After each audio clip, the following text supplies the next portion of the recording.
شروع کرتا ہوں اللہ کے نام سے جو بے حد مہربان نہایت رحم کرنے والا ہے۔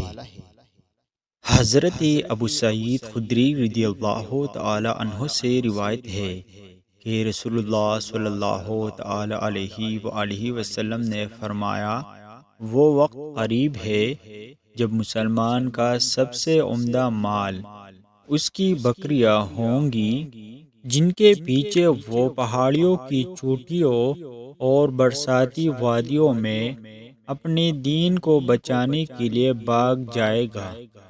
صحیح بخاری حدیث نمبر 19۔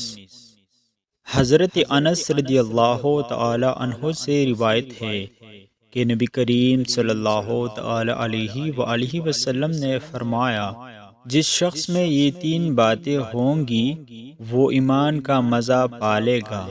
ایک یہ کہ وہ شخص جسے اللہ اور اس کا رسول صلی اللہ تعالی علیہ وآلہ وسلم ان کے ماں سوا سے زیادہ عزیز ہو، اور دوسرے یہ کہ جو کسی بندے سے محض اللہ ہی کے لیے محبت کرے، اور تیسری بات یہ کہ جسے اللہ نے کفر سے نجات دی ہو، پھر دوبارہ کفر اختیار کرنے کو وہ ایسا برا سمجھے جیسا آگ میں گر جانے کو برا جانتا ہے۔